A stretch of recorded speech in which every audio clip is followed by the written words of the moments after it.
साढ़े साथी मकर राशि का खत्म हो रहा है, हो जाएगा। लग्न से भी राशि से भी बहुत भाग्यवान कुंडली है, उच्च का शुक्र है। इस समय साढ़े साथी के बाद साढ़े साथी में डिवोर्स हो जाता है, साढ़े साथी के बाद फिर कोई मिल जाता है, संभावना है ना। और इस समय शनि महादशा में शुक्र का अंतर्दशा भी शुरू होने वाला है। केतु खत्म हो जाएगा और चालू हो जाएगा उसका भी इफेक्ट। तो नेचुरल बात है कि आपके अंदर कामना, वासना, शादी का इच्छा, भोग का इच्छा आवश्यक से ज़्यादा बढ़ेगा। नहीं चाह के भी नहीं रोक सकते, ठीक है, ओके। क्योंकि काम त्रिकोण 3, 6, 11, 3, 7, 11 का इम्पैक्ट यहाँ पर आपके लाइफ में बड़ा भयंकर रूप में आएगा। शनि के शुक्र के समय में अगर शादी कर लेते हैं तो इस समय जो लड़की मिलेगी, और सप्तम स्थान पहला शादी, नवम स्थान दूसरा शादी। नवम स्थान का शनि बकरी अवस्था में पूर्व जन्म का बीवी अभी आएगी। आपके कुंडली में मीन राशि का उच्च का शुक्र, उसके ऊपर अभी शनि चढ़ेगा। आय हाय हाय हाय हाय हाय हाय, सोचने से तो दिल दहल जाता है महाराज, है ना। तो क्रूर नारी का संभावना अभी दिखाई दे रहा है, ठीक है।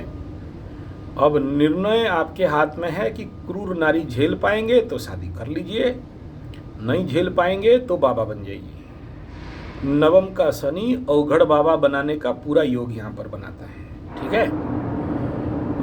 तो नवम का शनि सर्वनिम्न 2 घंटा से लेके 4 घंटा का रेगुलर प्रैक्टिस आपको चाहिए सर।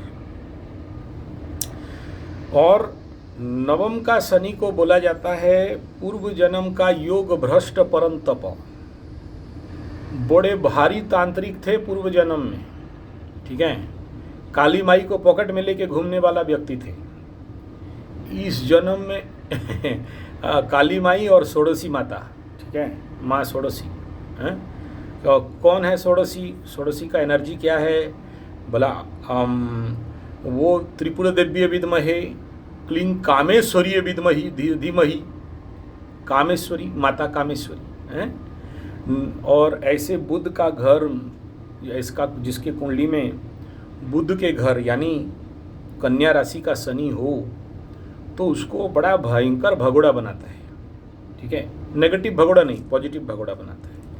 बढ़िया बाबा बनने का योग है। और अभी अगर माया में फंस जाएंगे, ठीक है, बच्चा उच्चा हो जाएगा, संसार अनुसार मिल जाएगा। देखिए, मैं अभी लौकिक लेवल पे आपसे बात नहीं कर रहा हूँ, अलौकिक लेवल का बात कर रहा हूँ। लौकिक बोलेंगे तो लौकिक भी समझा दूंगा। ब्रह्म विद्या निपुण आपका कुंडली बोलता है कि आपका कुंडली बना है ब्रह्म विद्या प्राप्ति के लिए, ना कि माया के चक्कर में पढ़ने के लिए। पढ़ोगे तो कुछ डांट तो खाओगे, कुछ ठोकाई उकाई खाओगे बढ़िया से, है ना। और एक बार तो भाग गई, दोबारा भी भागने का संभावना यहाँ पर है, ठीक है। लेकिन आएगी, इसका तो मतलब 90% का गारंटी दिखाई दे रहा है। या फिर आ चुकी होगी और आपको लाइन भी मारती रहेगी, आसपास रह के आपको पता ना हो, ये भी हो सकता है, ठीक है। मतलब आप टारगेट में आ चुके हैं शुक्र के। ठीक है। अब वो कब आपको मतलब शिकार करेगी वो समय बताएगा, ठीक है। और ये 3 साल बड़ा क्रूशल टाइम पीरियड रहेगा इस कंडीशन है।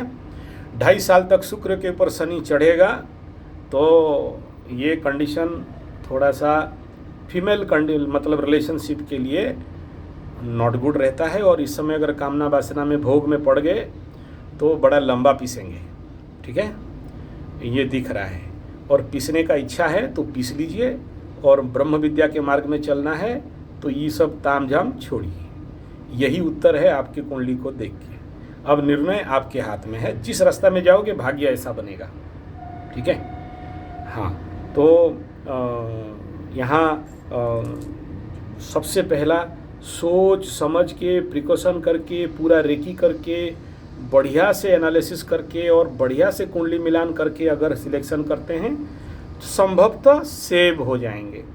और जैसे तैसे कोई भी मिला तो ठीक है, भूखे हैं इसीलिए बासी लड्डू खा गए, तो फिर बहुत पछताने वाला योग यहाँ पर आगे दिख रहा है, ठीक है। लेकिन इसमें ये कह रखना चाहता हूँ कि आफ्टर शुक्र का महादशा 3 साल के बाद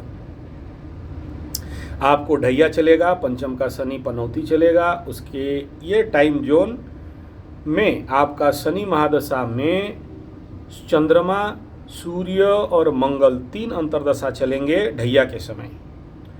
और उसके बाद जब राहु चलेगा उस कंडीशन में, यानी 3-3-6 साल के बाद, उस समय राहु आपका द्वादश में रहेगा।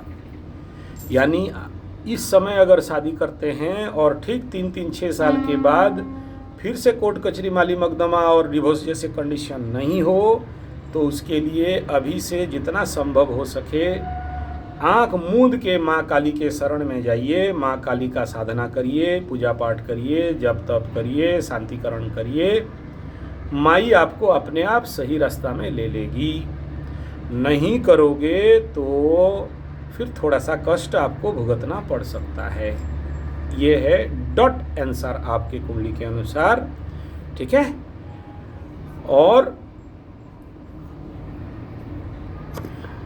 प्रारब्ध तो भयंकर रूप में है, ठीक है, हल्का फुल्का प्रारब्ध नहीं है, बड़ा बलाबल और फुल पावर का प्रारब्ध लेके बैठे हैं।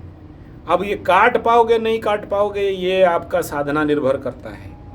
ऐसे लोगों को हम लोग आंख मूंद के बोलते हैं कि जाओ सीधा, जिंदगी तो माँ काली के मंदिर में ही बिताओ, ठीक है।